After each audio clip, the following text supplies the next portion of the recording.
Our lead story tonight, well, the Enforcement Directorate now very much a player in the politics between the centre and the opposition. In fact, the ED is the main target today.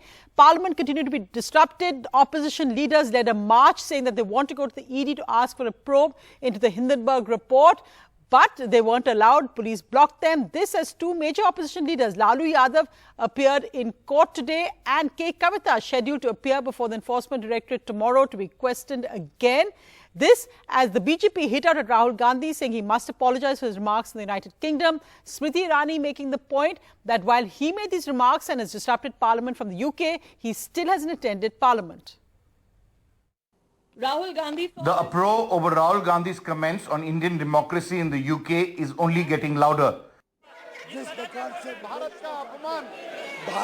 The government has been unrelenting in its attack on Mr. Gandhi. On Wednesday, Union Minister Smriti Irani, who launched a scathing attack on the Congress MP.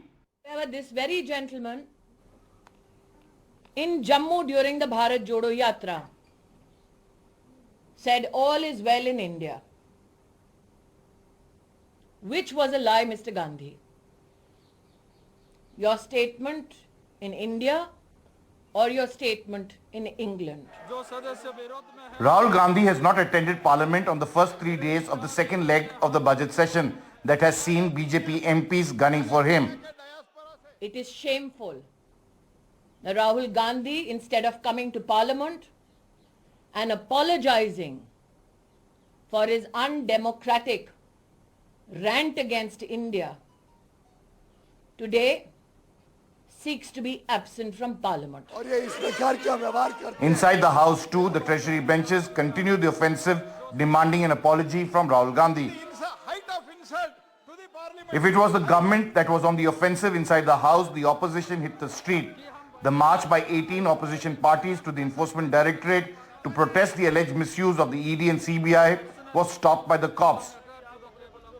But two of the biggest opposition parties, Mamta's Trinamool and Sharad Pawar's NCP, stayed away. 18 parties of the opposition also sent a joint letter to the ED director asking for a probe into the allegations made in the Hindenburg report against the Adani Group. हम हैं 200 लोग, जो यहाँ पर लोग हैं, हम कम से कम 2000 लोग पुलिस, तो हमारी आवाज को दबाना चाहते हैं. भारत का घोर अपमान है sir. The Supreme Court has currently set up a panel headed by a retired Supreme Court judge, including people like Nandan Nilekani, K.V. Kamath, to look into the regulatory processes and how to safeguard investors. The government says SEBI is also looking into the allegations. जो भ्रष्टाचारी है, वो भ्रष्टाचारों के खिलाफ काम करने के लिए इस संस्थाओं का गठन किया है. वही काम आज कर रहे हैं. कल जो उनका समय पे किया है, आज भी वही काम कर रहे हैं. With both the opposition as well as the government refusing to relent, clearly the focus will now be on passing the budget to ensure that not only parliamentarians get their salaries but even government servants. But what remains to be seen is that there is a little time for debate and discussion on important financial matters. With camera person Ashok Male, Sunil Prabhu, NDTV. And the opposition saying that it's only their leaders being targeted by the Enforcement Directorate. And today, two senior leaders, former Bihar Chief Minister Lalu Yadav, his wife Rabri Devi and their daughter Misa, had to appear in a CBI court in a corruption case. They've been granted bail. This is the first public appearance of Lalu Yadav after his kidney transplant in December.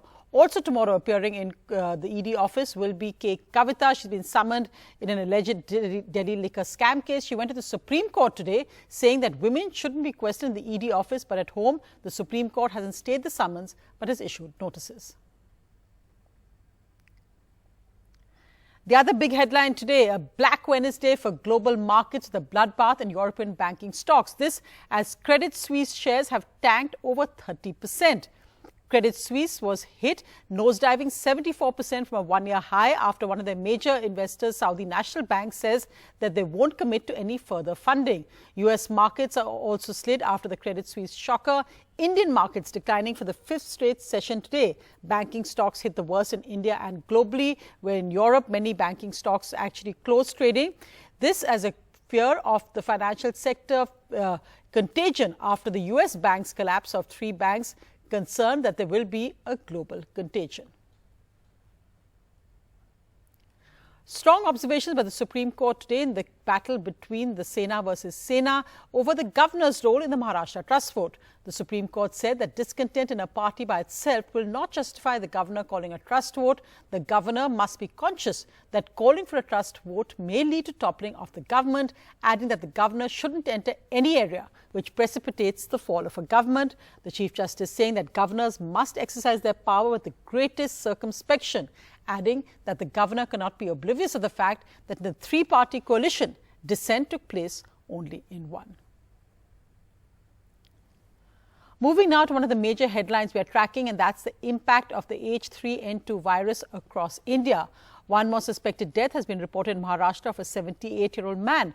But whereas experts are warning that vulnerable people and senior citizens must take adequate precautions, in Mumbai there's worry also over the fact that little children, infants, are also being hit by this virus, with many of them needing ventilators.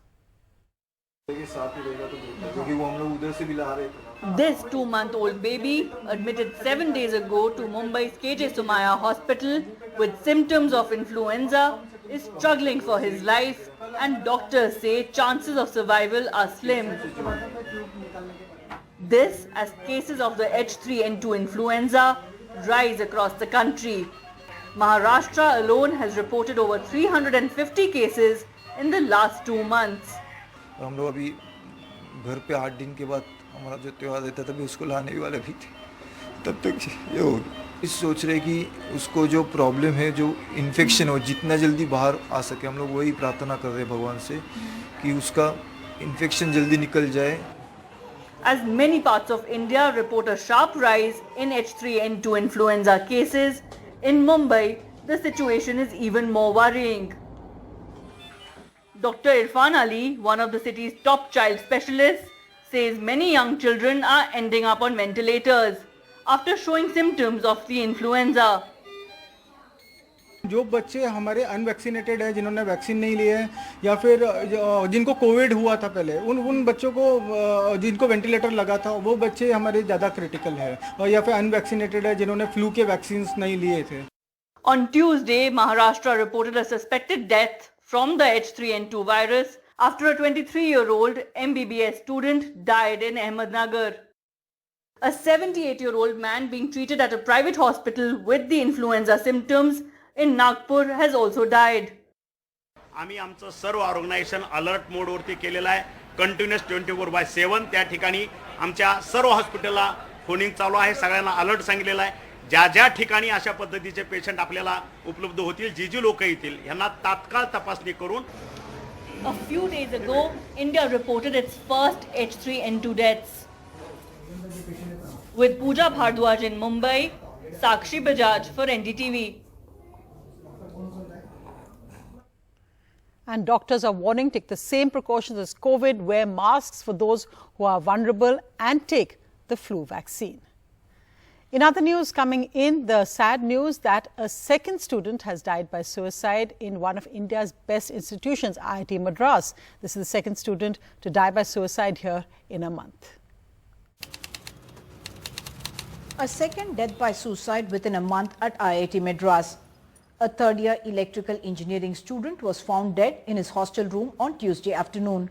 Police investigating the case told NDTV backlogs and inability to keep pace with the academic calendar seem to have driven him to take the extreme step. Kothurpuram police told NDTV that the 20-year-old was the son of a bus conductor from Kadapa in Andhra Pradesh. His friends had told the police that he was not very talkative, that he spent hours reading fiction or watching animation films, and that he found it difficult to complete academic tasks or focus on studying.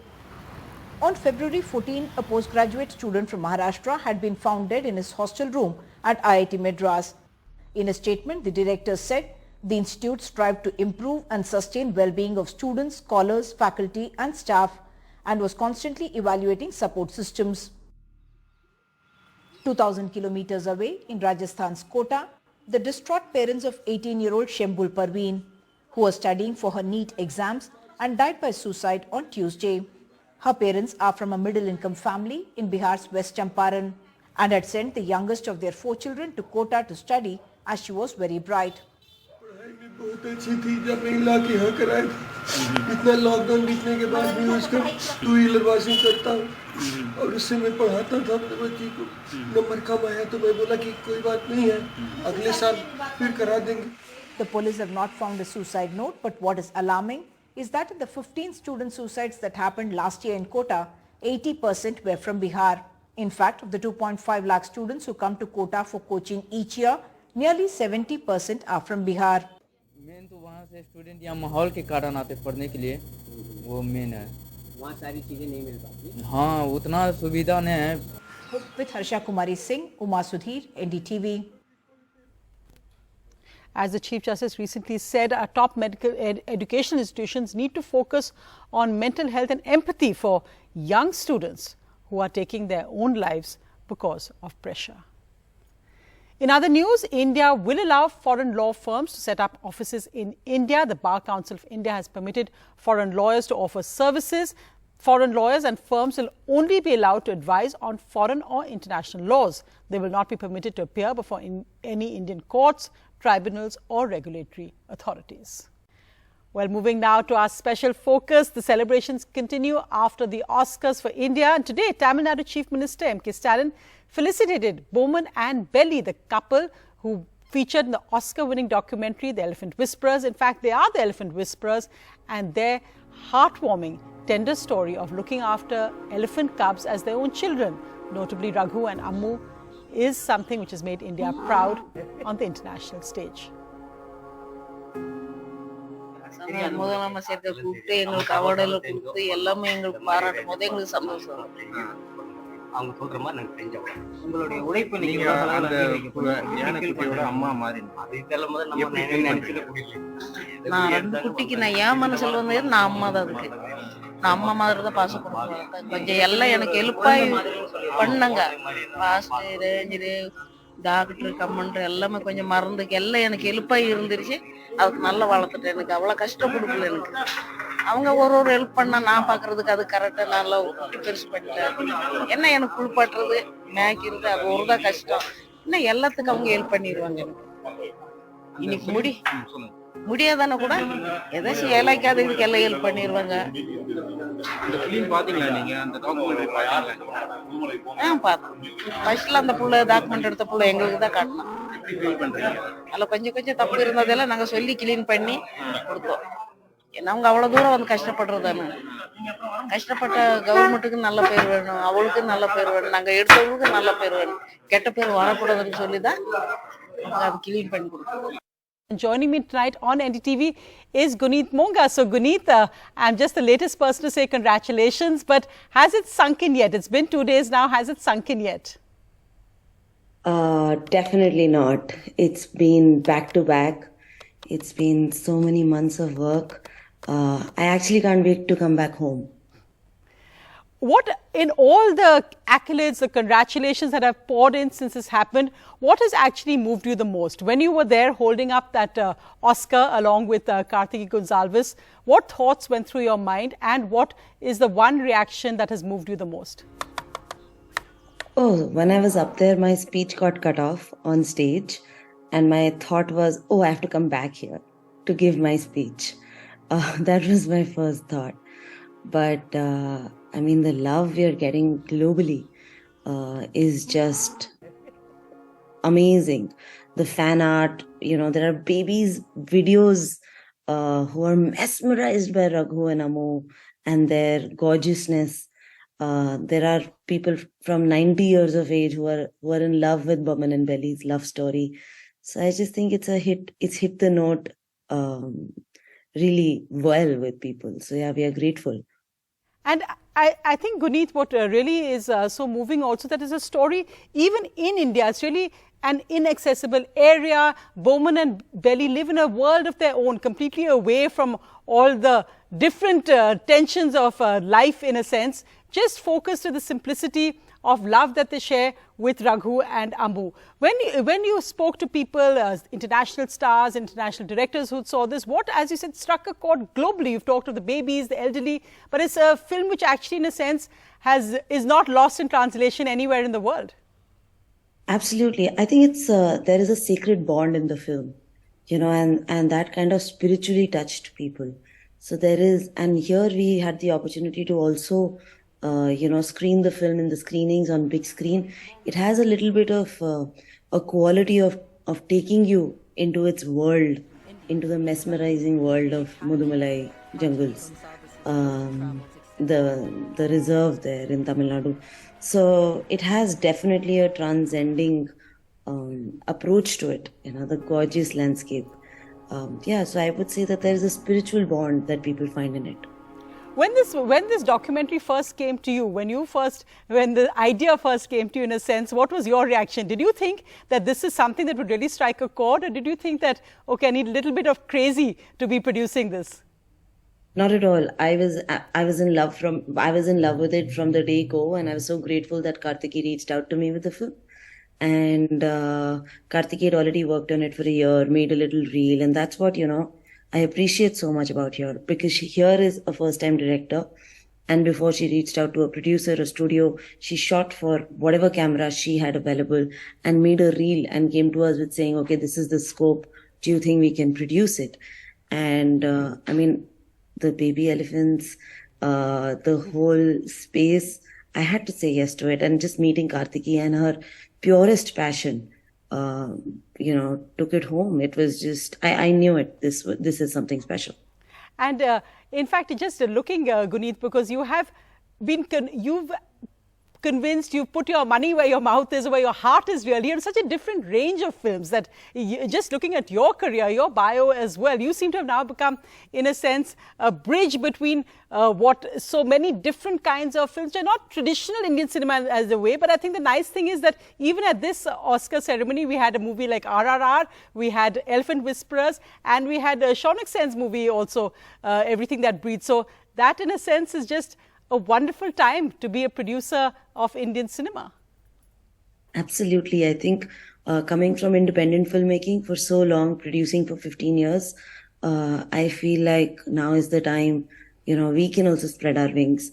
And I think it's also the power of Netflix, because they gave us a huge global stage, which we are very grateful for. And it's like putting a hoarding on the moon, because it's around the world people are watching the film. It's like putting a hoarding on the moon. And of course, Guneet, we talk at a time when there's always looking at reinventing Indian cinema, reinventing Bollywood, what works, what doesn't work. Independent cinema has always pushed the envelope. It's always, in a sense, been ignored slightly. It's harder to get funding. It's harder to get big stars. You've produced movies like Gangs of Wasipur, then of course Lunchbox, which are all recognized and have got wonderful actors in it. But it's always much harder. Is there, I shouldn't say the word formula, but do you think the fact that the multiplicity of the various talent that is going into Indian cinema, that this is the best time to actually be in cinema? Absolutely. And also because of, I would say, digital platforms, that your borders have been, there are no borders for content now, I feel. Like we are consuming Korean content and the whole world is now consuming Indian content. It's become much more accessible. And really, I think this is the time to spread our wings. And it was fantastic. Were you dancing as well when you heard Natu Natu playing at the Oscars? It was absolutely. Natu Natu made the whole world dance. So much joy, so much pride. I think all of us are sharing a little bit of that pride. And Guneet, I hear you have a tenuous NDTV connection as well, that you interned here many years ago. Thank God you didn't stay on, because here you are now on the Oscar stage. Yes, I did. And it was a big deal for me to intern, because I come from mass communication college, Guru Gobind Singh Indraprastha University in Delhi. And it was the biggest deal for me to get my internship in NDTV. I was in awe of everyone, the office, the space, the culture is amazing. No, well, we are all in awe today, and I say warm congratulations. And I read, Guneet, because I loved your speech where you said it's really about the power of two Indian women. And you've talked about how much your mother actually contributed to your journey and to how you made it from mass communications to where you are now. Would you like to say a little bit about that? Who inspires you? Who's your role model? And what would you tell young women watching you today? Definitely my mother. I lost her very early, but I think she imbibed a lot of values in me. And both my parents actually made me very fearless. I'm their only child, come from a middle class Delhi family, and the journey that I've had, I lost them when I was 22, 23, within the range of 6 months. And then, in Bombay, sharing space with lots of people, trying to be a producer, because I didn't come from wealth, but I came from ideas and a lot of faith in my abilities and myself. And that came to me from my parents. And I think just believing in yourself and doubling down on yourself is needed. And like I said, you can't wait for somebody's approval. Kartiki did not. She's been a natural history photographer who picked up a camera and made a trailer and reached out to a producer, and a studio, and the whole world came together. But don't wait for somebody's approval. Don't wait for a seat on the table. Just get out there and do it. Don't let anybody tell you won't be able to do it. You've never done this before, or you have, only made smaller films. How will you ever do this? This is so tough. This is another language. Just all these things are not needed.